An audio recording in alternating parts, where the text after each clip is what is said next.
a little introduction. My name is Ku'u. I graduated from ACM in 2016, and this is our alumni talks.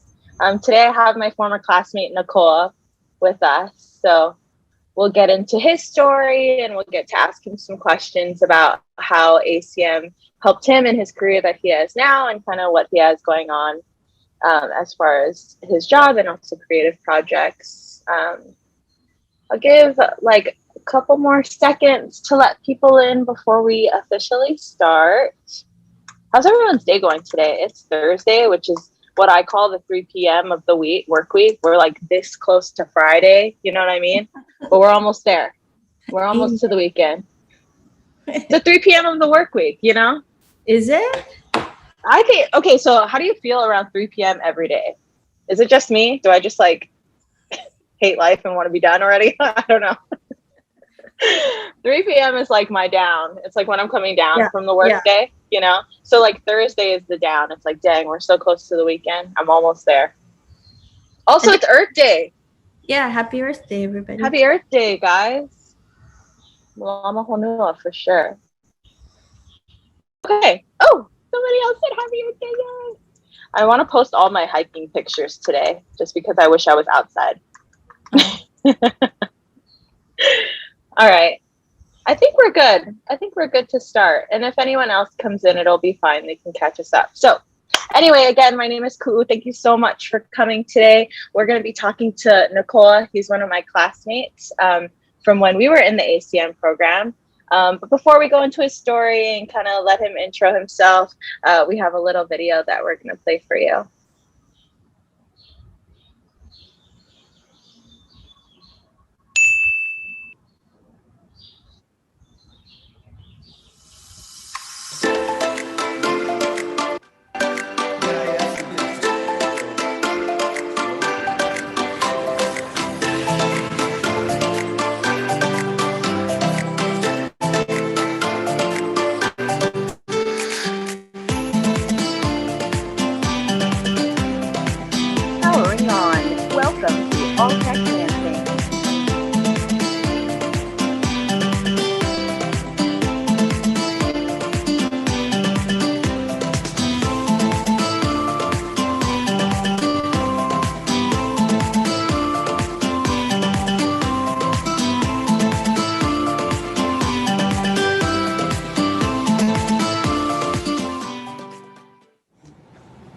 So what does a Hawaiian look like? What does a Hawaiian look like? Hawaiian looks like anyone. Like you, me. Pili Kalawo. Someone that has that sense of responsibility to take care of Hawaii. Looks like whatever you want it to look like. I think anybody who just has that local look to them in Hawaii, so where you can tell they're Kamaiana, they've lived here for a long time.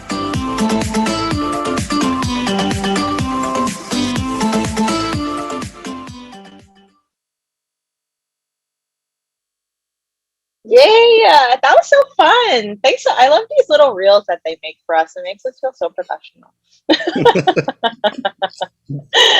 All right. Nakoa, thank you so much for joining me today. How are you? No problem. Doing good. Happy Earth Day to everybody. Ha'olila honua. Yeah, beautiful day too. The wind is back. It's been hot for the past couple of days, so such a blessing. Oh my God. Seriously.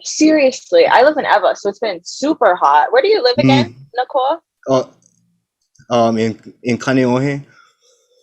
Cool. So yeah, we get the wind, and then by the time it comes down to UH West, it's like barreling. Yeah. That's true. Okay, I'm just gonna introduce yourself. So can you kind of tell us, actually, you sent it to us earlier, but can you tell us your journey into like figuring out what you wanted to do and how you wanted to go to college, where you wanted to go to college? Okay, yeah, so let's see. My journey. Well, I graduated from commitment schools in 2007. And at that point, for some reason, my mind was focused on playing football after high school. So I was originally supposed to go to South Dakota State in South Dakota and play football on a scholarship, but that didn't materialize. They ended up having no scholarship. So my next thing was I was supposed to go to Portland State. That's the other school. That's the school I guarantee got into, but instead I wanted to go and play football instead. But for some reason, the summer was that summer before you start college, and I was at a grad party at a classmate of mine's in Waimea on the Big Island, and I remember like we were staying up to till the sun came up. We were talking to all these uncles and stuff, and these old paniolos. A lot of them who have since passed on, but I just remember this feeling. I don't know if it's cliche or not, but that's this kind of stuff happens. I got this tugging in my na'au or my gut that just told me that I needed to stay home for some reason. And I remember just making the decision that night that I'm not going away for college, even though I really wanted to. I had gone on college campus visits and stuff, and I really liked the state of Oregon. But yeah, I ended up staying home, and that year, my grandpa ended up becoming sick, so I actually ended up taking care of him, taking care of him and working at the same time. So I sat out. I didn't go to college right after I graduated from high school, and my intent too, besides playing football as a career, I thought to pursue teaching. So I sat out and I worked, and I took care of my grandpa for, I guess, what you call that first fall semester that you'd go in. And then, I don't know, I found out that I really love school, and I missed being in the classroom and just learning. So I ended up enrolling at Windward Community College, right in my hometown. And from there, I got into there's the classes that they had then compared to now are very limited. So anything that had to do with some kind of computer program or anything, if it even mentioned the word design in it, I took it because I always had this passion for. I was the kid always drawing in class, drawing my teachers, and even like a lot of home movies. So we had a camera all the time in my high school gang, and at that time, that series Jackass was really popular. So there were a lot of dumb videos like that we were making, but there wasn't really social media until I think I was in a senior in high school, other than MySpace. When I was a senior, I think that's when Facebook came out, and then YouTube too was getting popular. But at the time, there was just fight videos from local fight videos from Hawaii. But I knew I loved video and just anything to express myself creatively. So those are the classes I was trying to take at Windward. It took me a while to get my associate's degree, because at the same time I was still taking care of my grandpa. He ended up passing away in 2008, and right after that, my grandpa who I was living with, so I lived with my grandparents, he ended up getting sick, so I started to take care of him with my grandma. So it took me 6 years to get my AA. So from 2008 to 2014, I was taking classes off and on, going to work, finding jobs here and there, and taking care of my grandparents. He passed away in 2013. I graduated from Windward in 2014. And right there, I really didn't know what I was going to do. Like, for real, I didn't know how to pursue that passion of mine, that creative path that I was looking for. And my mom was sick too that that 2014 summer. She was in the hospital for about a month. But I remember being in there and then looking just online, just for classes that were available in Hawaii, looking at Manoa, you know, any kind of thing that had to do with film or graphic design. And then I seen at UH West, there was this program that was just like this, almost like a little blurb on the page at the time, that this creative media program was starting in Kapolei at UH West. And I just heard because that school had just opened not too long ago.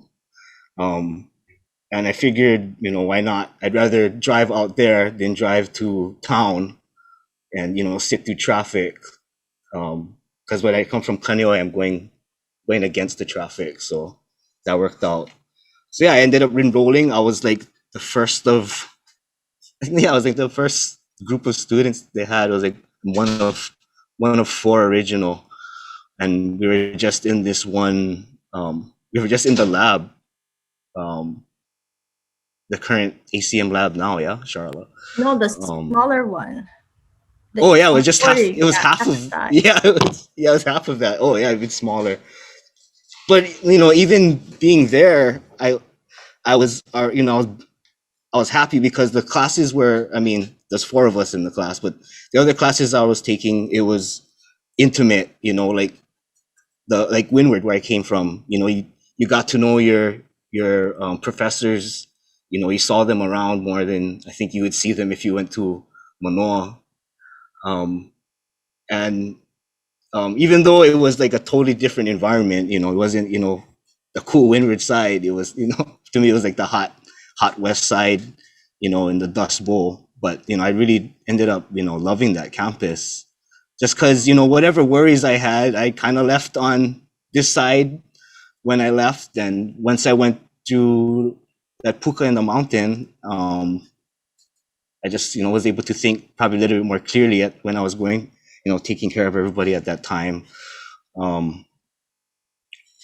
yeah, from there, it took me a little bit to get my bachelor's because so after my grandpa passed, my grandma, you know, she was getting older and she couldn't, you know, be by herself all the time. So I dedicated, you know, most of my time that I could to my grandma.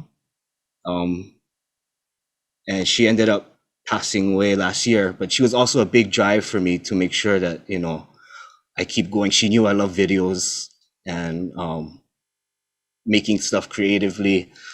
But yeah, I graduated in 2018. And from there, I was, before I graduated, Charlotte was able, like, so when you're a senior, you have to go do your, you have to do practicums and you have to do a project. So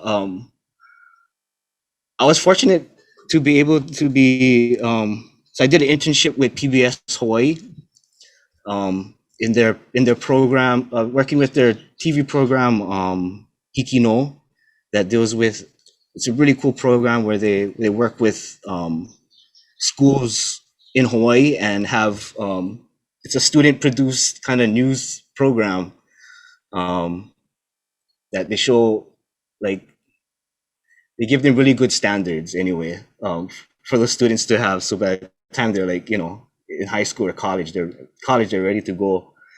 But yeah, I got to work in, you know, a broadcast environment.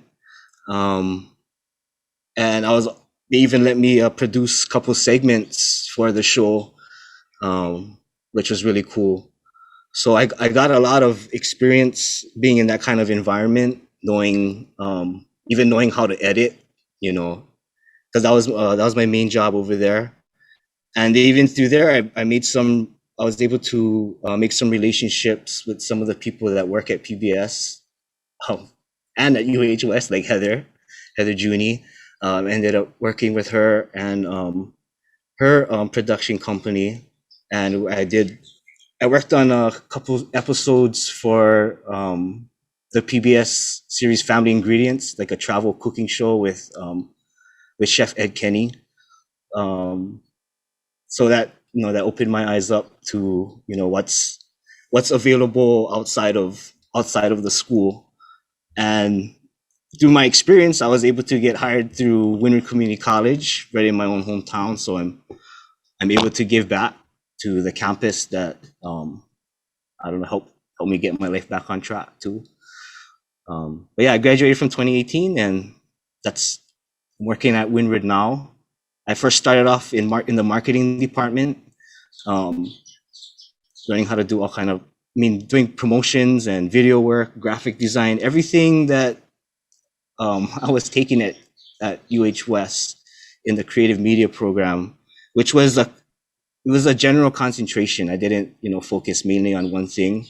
In fact, to the point where I was taking so much classes that I needed to like pull myself back and take the ones that I needed to graduate. But I don't regret it, because a lot of it is so applicable to what I do in my job. Because nowadays you really need to be versatile, especially if you're going to work for an institution like Windward Community College or University of Hawaii. You got to be versatile in what you do. So I'm thankful that I have the skills to know how to video edit or produce a video. I can I can use my graphic design skills to create promotional flyers. Now a lot of it is digital, so you don't have to worry about that print aspect, but I was able to learn that too. But yeah, it's everything that was taught at the ACM is totally applicable. But I think it only works out too if you're if you're hungry for it, if you really have a passion, if you really see this as something that you would do mainly, I guess, to support yourself.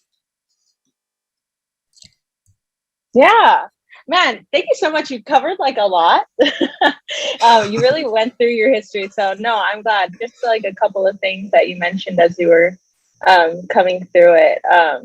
I really wanted you to share like your path into going to college, because I think a lot of people think that like, you go to college as soon as you graduate high school, it only takes 4 years, which is a lie. We all know that.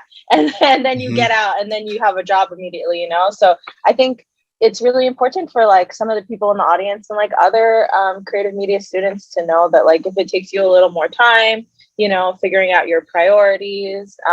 Right. I like when you brought up like that, you really felt it in your now. It's not cliche at all. It's the same feeling I had when I was in New York, and that's why I came back, I think when you're going through college, you're not only learning about like the technical skills that, we obviously learn, but it's also like more about like you and like what you want to do and like what's important to you, So thank you for sharing so much of that. I kind of want to rewind a little bit and ask you, you were in college and you were figuring all that stuff out, and you kind of always knew that you wanted to do like a creative thing, What kind of advice do you have for somebody that's going through the program right now? And what advice do you have for any of our senior students in the audience? I think besides do your work, but right.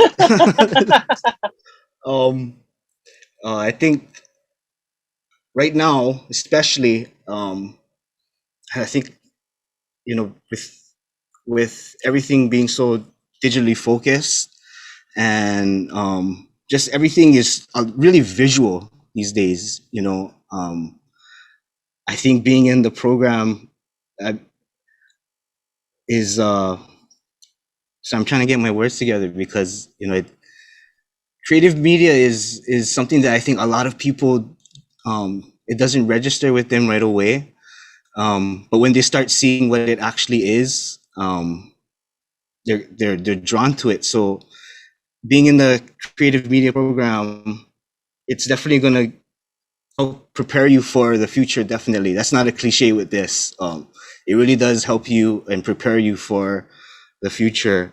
Even if you decide to like go on your own and do your own stuff. There's so much stuff out there right now that you just have to put yourself out there and be consistent with it, that you're gonna get noticed, like no matter what. from whatever it is, if you're even like a YouTube channel or something like that, I've noticed, I've been, watching a lot of YouTube channels lately, and more specifically ones that are done in Hawaii. And there's a few of them out there, and I've noticed since the pandemic, they've been more and more putting themselves out there. And I think if you have the skills, if you learn the skills from creative media, you're going to put yourself at an edge already from what's being out there, because most of the stuff out there, people aren't really, they're not too savvy, with the technical skills and stuff like that. So, and if you're just consistent, people are just hungry for that kind of, that kind of content right now, because people are so like, they want to travel, right? They're stuck at home. So yeah, I think, even like Hawaii specific stuff. So if you're like, that's kind of my proponent stuff. If you're in this program and you kind of like commit to, putting Hawaii in a really good light, or just showcasing it somehow,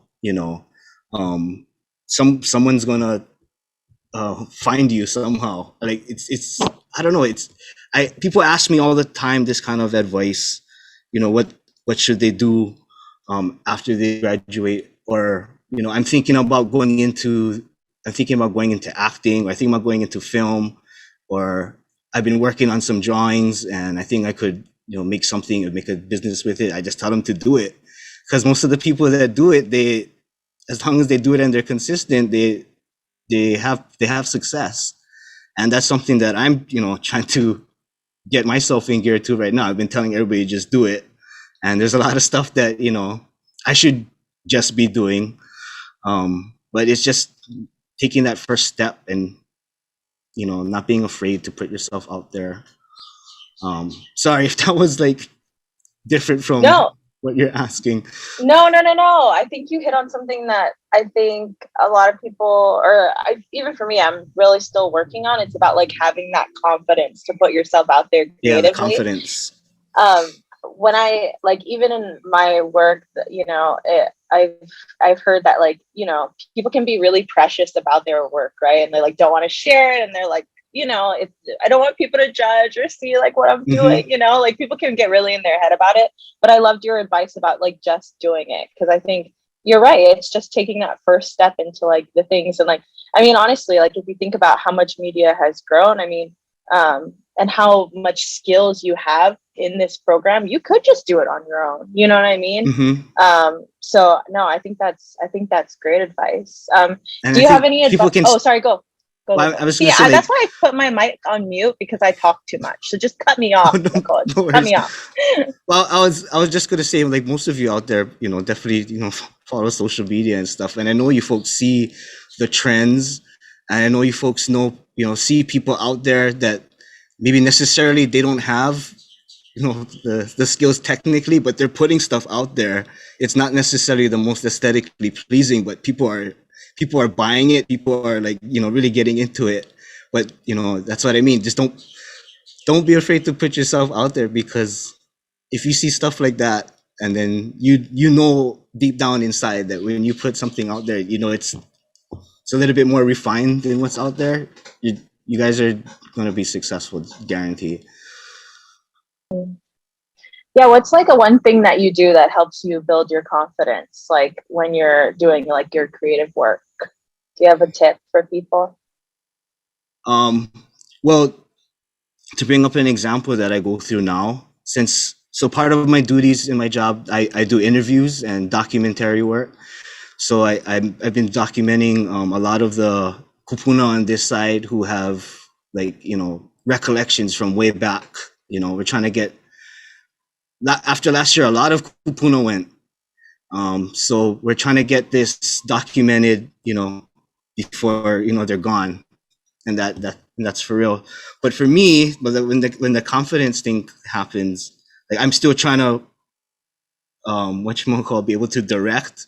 Like sometimes I'm so, especially with kupuna, I'm super like, passive and kind of let them go. But I've learned that, you need to speak up, especially if you're producing something that's, professional, and like for business and stuff, or even if to get your story across, if you see something that should be adjusted, don't be afraid at all to tell them, oh, excuse me, can you move over just a little bit, or just stuff like that. It's amazing, when you think about it, like when I watch, it's like, oh, why didn't I just tell them to just move over, or you just don't be afraid. And even my old boss would tell me that, just speak up, because people are waiting for direction most of the time. Yeah, no, that's great advice. Before every interview, I have to like hype myself up. Like, cool, you got this. You could do it. You're gonna get the story. Yeah. I do that. Yep. Okay, I'm glad I'm not crazy. No.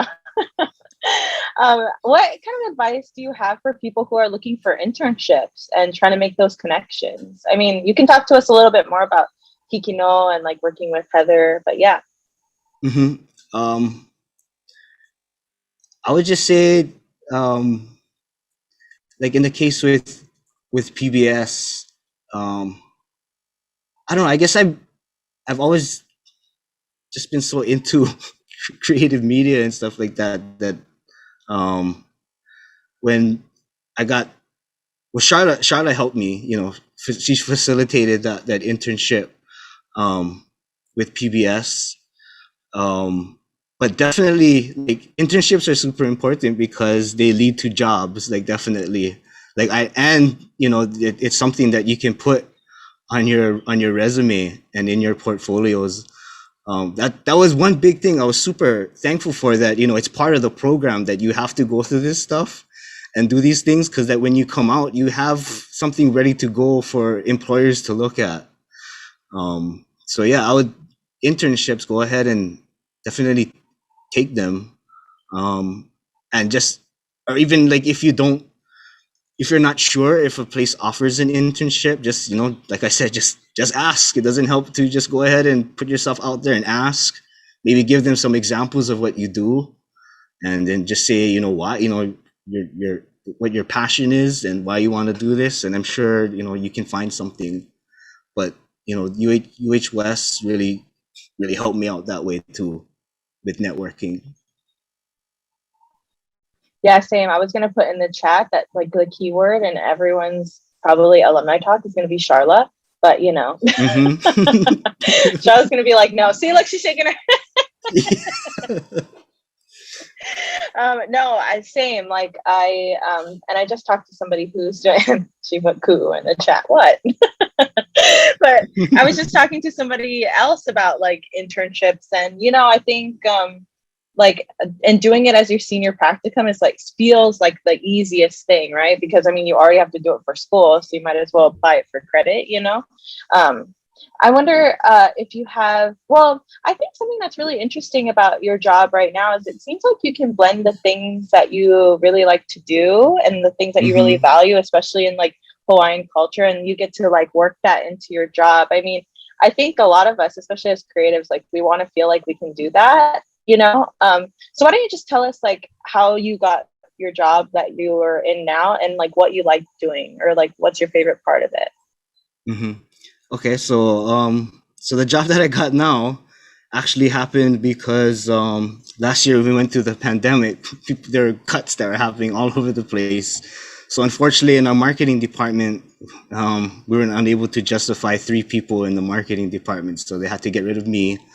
But thankfully, the college seen that I'm an asset, and they kept me.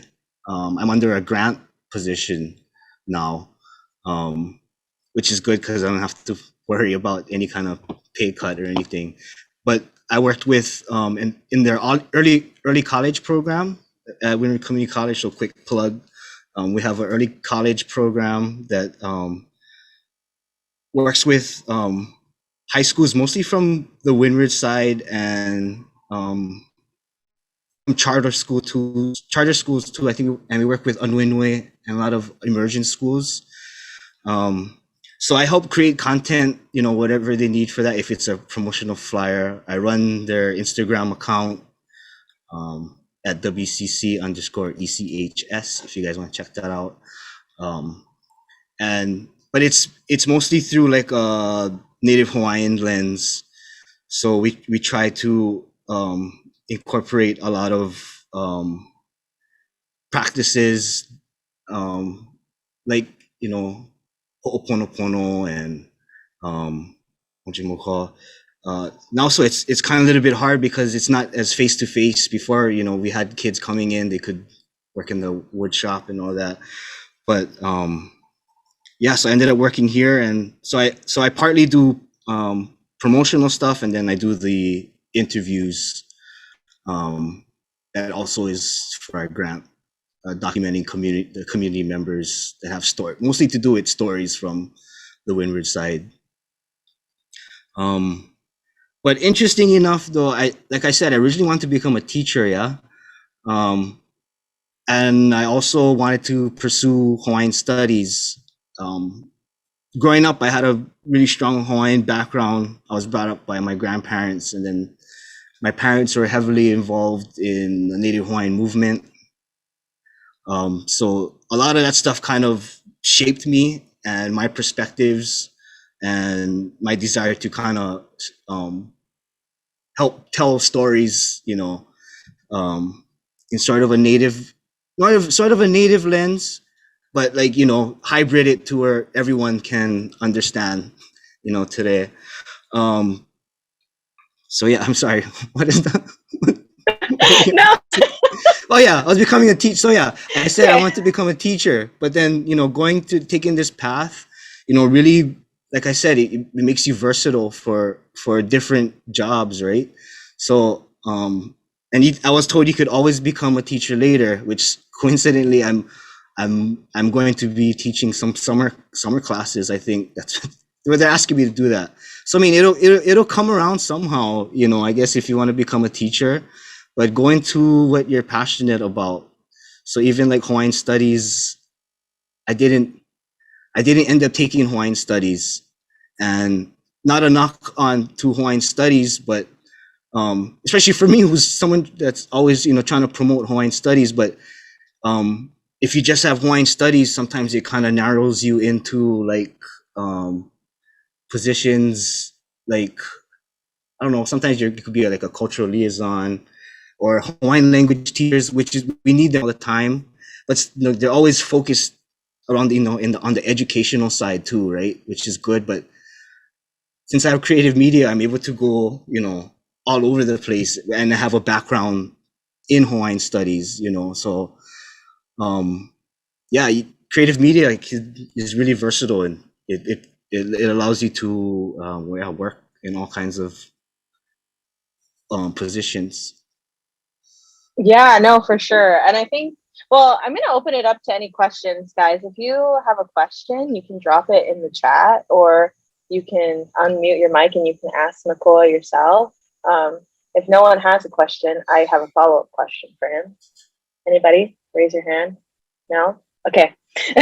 My follow-up question to what you were talking about. I mean, yeah, the versatility is really helpful, but how do you like meld like the projects that you want to do and the projects that you have to work on? You know, I know, is all the content that you have on your Instagram like original for you? Is that like your own project, or is that stuff that you used for work?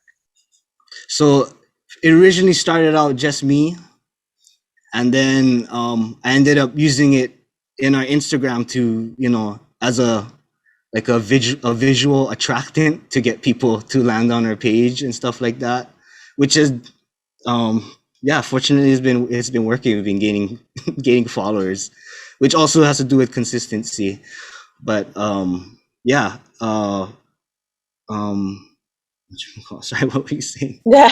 How do you meld that? Is it, I mean, I think, you know, like, yeah, go ahead. I don't know, for me, anything, I thrive on parameters. Like really, like if the more parameters, really in my experience anyway, the more parameters there are, the more kind of creative I get. I notice if there's less parameters, it takes me a while for me to like hone in all those ideas. So with work and stuff like that, sometimes it's really easy because they give you all these parameters, and then sometimes like what I've had to do it often now, since I'm kind of in my job, I'm the expert when it comes to media and stuff like that.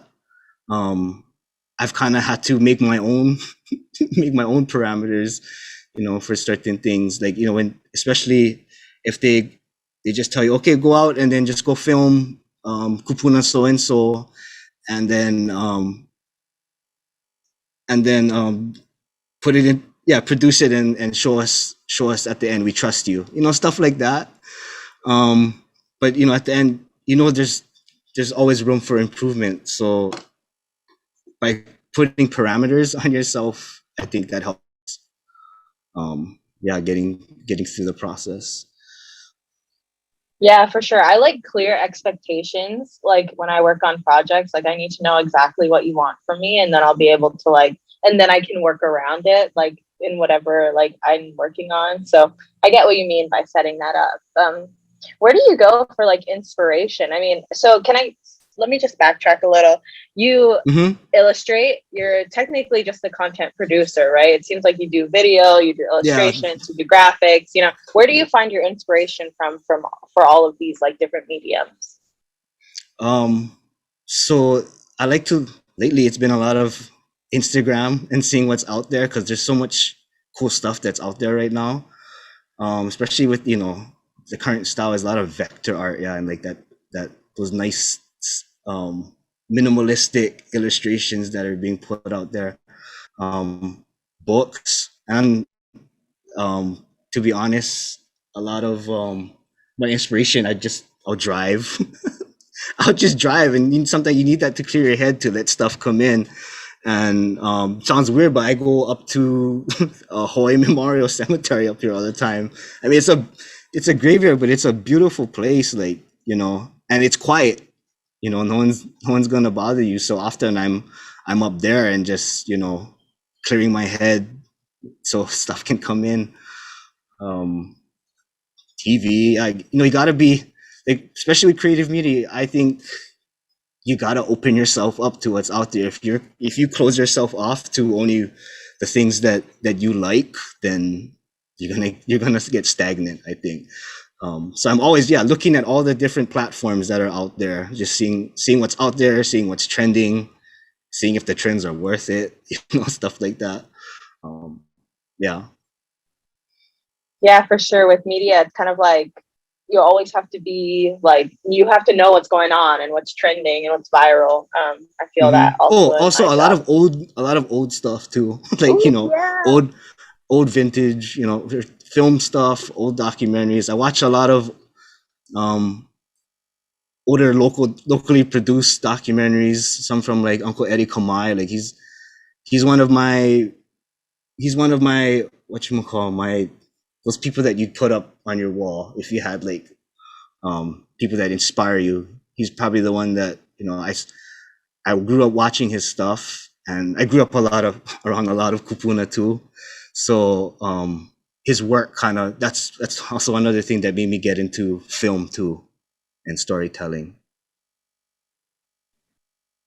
Yeah, for sure. I love New Peppa, actually. I'm trying to bring that back. Old Hawaiian, the old type, the old types and fonts. I love it, and I want to incorporate that into my projects. It's bringing old stuff into new is kind of fun. We actually got a good question from Josh. He asked, awesome. Does nerves still affect you, if at all, and how do you get over it? Yes. I don't know if you can tell, nerves definitely still affect me. For me, myself, I consider myself, I can get really anxious sometimes. I'm not even kidding. Sometimes I could break into a sweat, while I'm talking, the way I manage that is just kind of just running stuff through my head. That, especially like this, before we started, Ku asked me if she could send me some of the questions, that I said, definitely send me some of those questions. But, in times when you're not prepared, for me, it definitely works just taking a couple breaths, even if, in front of a lot of people or stuff like that. It's no problem to just stop and take a beat. I've done that a couple times, and, no one has said anything or that's weird. Nerves is always, I don't. Yeah, nerves is always going to be a part of you, no matter what, especially in this creative field, because there's a lot of it's so visual. Yeah, for sure. I have a shoot tomorrow and I'm already anxious about it. You know what I mean? Like I'm Mhm. already like trying to prepare for it in my head and like get everything set up. I mean, I feel like if you know like that you're gonna be if you know that you're gonna be anxious or nervous about something, just like preparing yourself in a way, but also like letting it go. Like Yeah. I'll like over prepare. I'll be like, okay, all my gear is charged, everything's ready to go. Like I already know the questions I'm gonna ask, like, and then I have my stuff up. And then like on my way to the shoot, I'll be like, but you know what, cool, if it all messes up, it's fine. You know what I mean? Like it's just today. You could do it on another day. Like and it's something that I also brought up in my other in my talk story, was just that like you put a lot of pressure on yourself, you know? Sometimes it's just you. Yeah, it is. Sometimes it's definitely just you. I've learned that many times. Even just like for an example, working on that, that trailer that we did, for Regal. For me, that was stressful because that was the first time I was really put into a project that I was in charge of, and something that was going to be put out there for the public to view. And me just making sure, production wise, everything was okay, reaching out to the locations. So yeah, thank goodness for a team. That's why the film and all that is definitely team based. I came into this program definitely thinking, oh, I think I can handle this. A lot of stuff I can do on my own. I just need to know the skills. But certain projects, you definitely need people to work with you. You need a team. Yeah, collaboration. I know I love seeing that part of your sizzle reel. One, because I love seeing all of our friends, but two, to know more about the behind the scenes of making that trailer. Wait, I'm gonna read what Charlotte put. She put, seeing a snippet of your "What Does a Hawaiian Look Like? How did you choose this for your senior project, and how did it help you in the future?" So that was "What Does a Hawaiian Look Like" was something that was kind of like weighing on me for a while, to the point where I think when I was ready to do my senior project, I had something ready already for Charlotte to look at. Just because of being growing up, the way I did, especially with parents and being around a lot of the Native Hawaiian movement. My parents especially were really accepting of people who were not Hawaiian, or who weren't from here, but if they had the same kind of aloha for Hawaii that they did, where they'd want to put their lives on the line for something like the H3, which my parents did at the time. They saw eye to eye, and just with that experience, growing up with that, I just remember it wasn't only just Hawaiians, and all this. I was around a whole bunch of people from different perspectives, so that carried with me to when I grew up and I got older, and just thinking about how can my storytelling be more inclusive. So, and then that also helps because a lot more people are gonna watch what you put out. So that weighed on me. What does a Hawaiian look like? Because to me, I didn't think that you needed to have necessarily the blood, right, to call yourself a Hawaiian. Because if people from California call themselves Californians, so that was my analogy, and that was before I went out and I did my documentary and met with researchers who actually did stuff on this subject, and I found out that Hawaiian is a nationality. The word that people are looking more for if they want to be Hawaiian by blood is actually Kanaka. So yeah, you can be Hawaiian. There's a whole, even like people who are considered, who are white, like missionary families from that time, they're considered Hawaiian. So that kind of propelled me to get into this discussion. Like, how does the community feel about this? Because you're gonna hear different stuff from different people, like how you heard in the opener from my documentary. And even that, I'm coming back to, even more recently, that video has been up on my own YouTube, and I've been getting questions, more and more questions recently, and even just comments from people who kind of identified both Hawaiians and non-Hawaiians, which is really cool. But yeah, that was the whole thing. I just wanted to, get that conversation out there so people start, kind of thinking, before they start generalizing and stuff like that, and putting people into groups. Yeah, I mean, I like that you went into that a bit, because it feels like, it's a really great question that you asked, you know what I mean, for that project. So it's a great project that kind of can live on its own even after your project is done. And it seems like you still use it today. So that addresses that. And how did it help you in the future? It kind of feels like, you found like a thread of the work that you want to work on, you know what I mean? And the things that you want to do. What advice would you give for someone who's trying to find that? You know what I mean? Especially these students, I mean, they don't know what job they're going to get, or, you know what I mean? Like, I think they have like some hopes for what they want to do, but like, how do they find something that's like works out for them and is right for them? To be honest, I've been really finding that social media like really helps to put yourself out there, and people are more, they're able to you're able to contact people, way easier than ever now.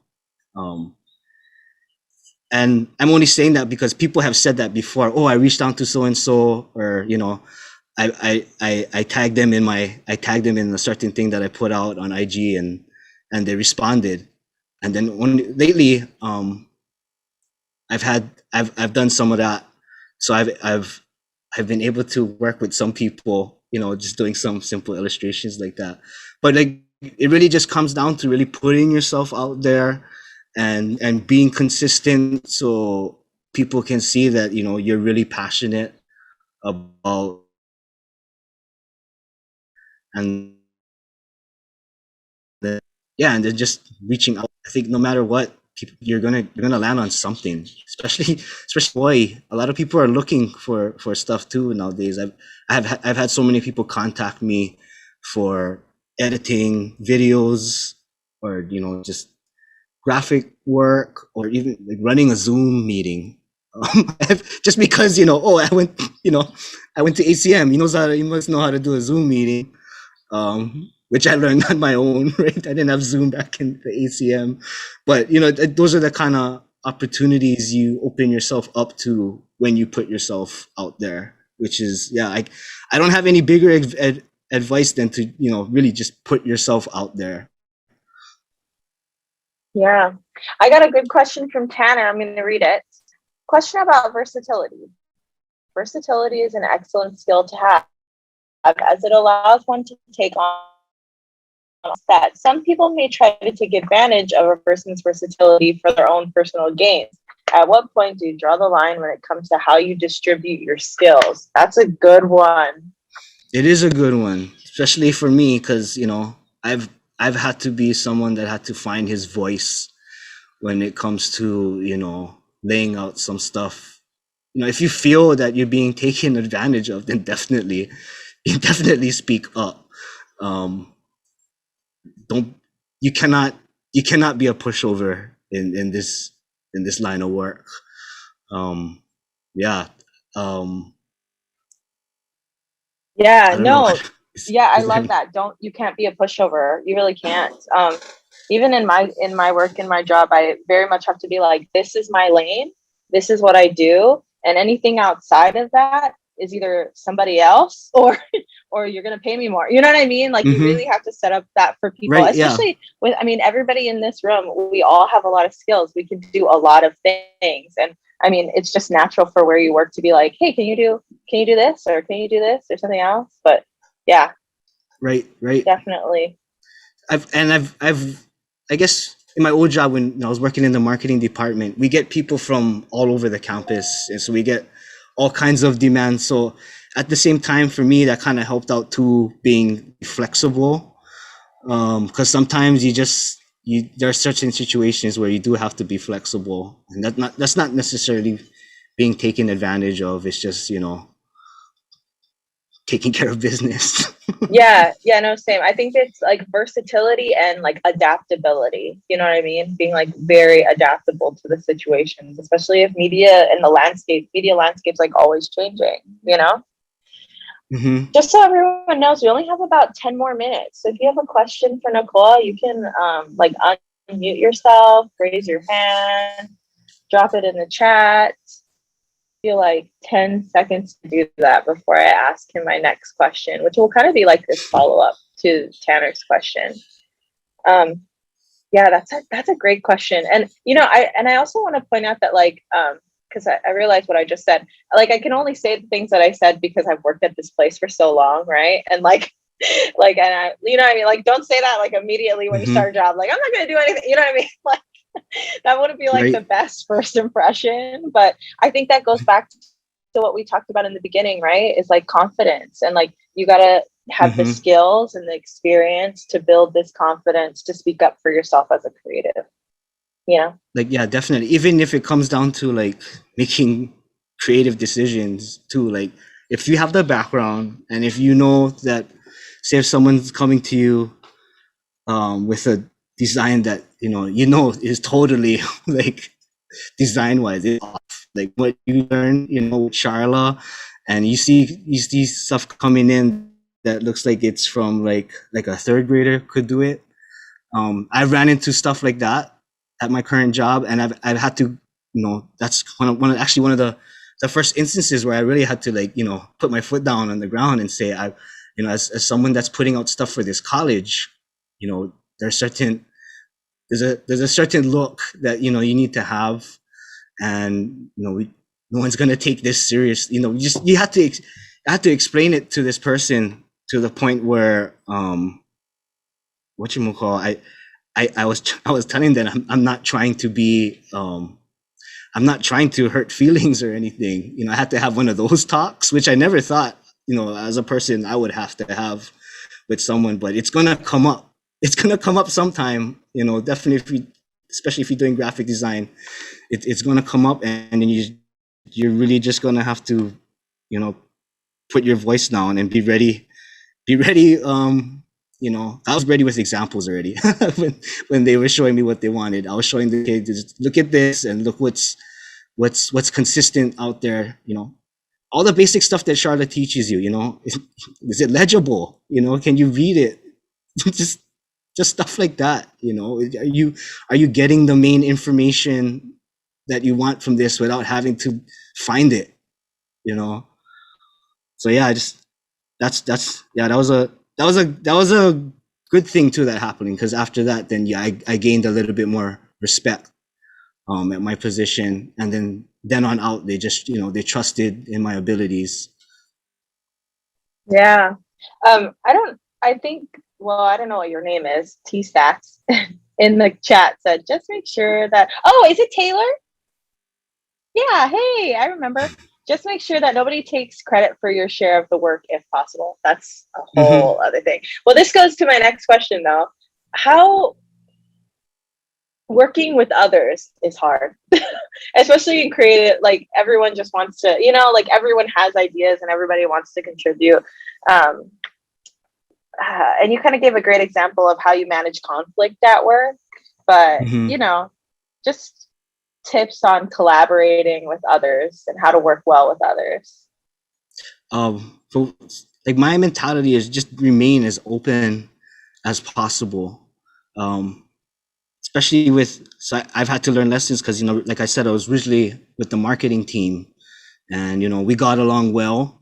The management style was a little bit more hands off. So you're able to, have breathing room, and then my boss would come in, as needed. But she respected because I already, I came from the ACM, I had a degree and everything. But when I started this new job, the people that I was working with, weren't from a marketing background. They're strictly from, like a DOE educational system background. And they didn't have experience at all besides, my friend can do this, or even using Canva. But what you would call, I had to, just after I had that, like how I said, after I had that talk, just remaining open, because you're gonna hear, like in the current job, sometimes I hear stuff that's like, oh my gosh, what is that?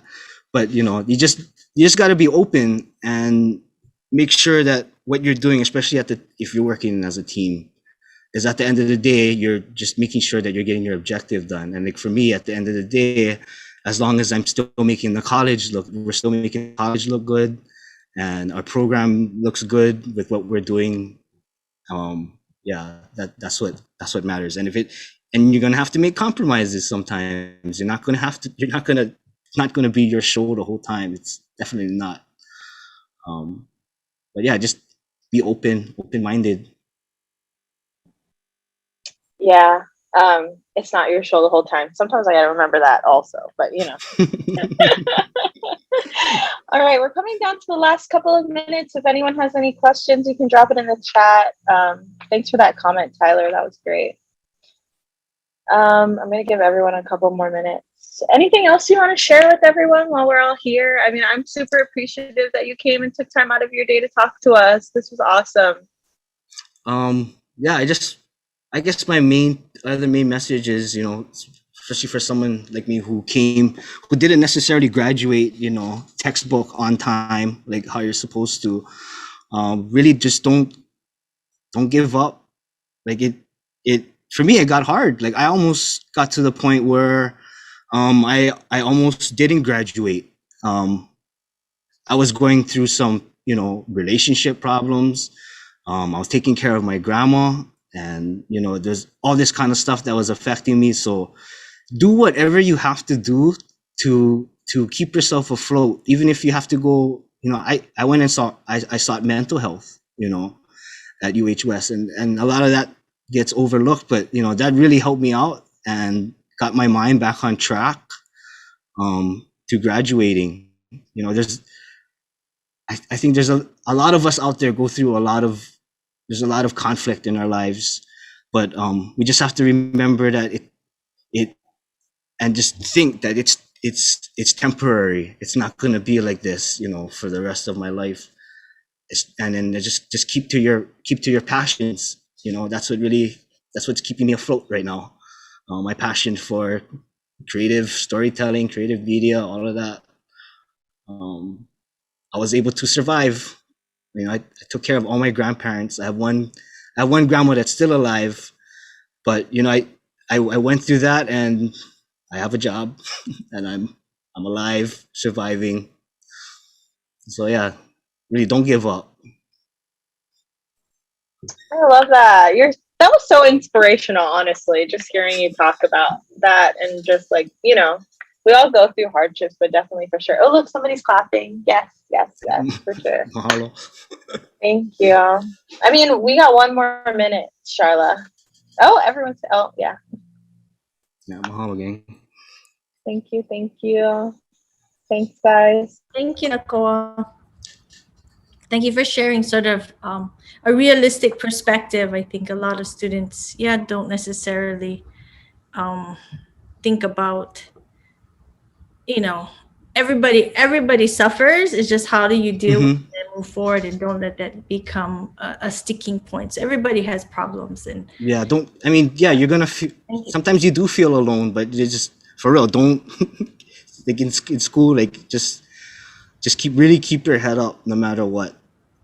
Just keep strong, work on, even if it takes you to express. Sometimes that opens up expression too, creatively, and that kind of, in a way, that kind of brought me full circle too. So yeah. So thank you, Nakoa. Thank you, everybody. Thank you, Ku'u, of course. And oh, did you want to say about the next one, or? Yeah, it's gonna be next year. See you guys then. Not next. Next semester. Okay, so make sure you follow the ACM Instagram, and Charlotte then will announce it. Oh yeah, sorry. One thing before we leave, I just want to say, I took the tour last week Friday. Those of you who are in the ACM program, I think I should have said it before, but yeah, you guys are equipped with everything. Like, I'm not even kidding. I kept telling Charla when I was walking around that facility, like, this is for real. Like, you don't need to go to the States. You guys have it right there, right on campus. So go ahead and fully take advantage of that, because I definitely would.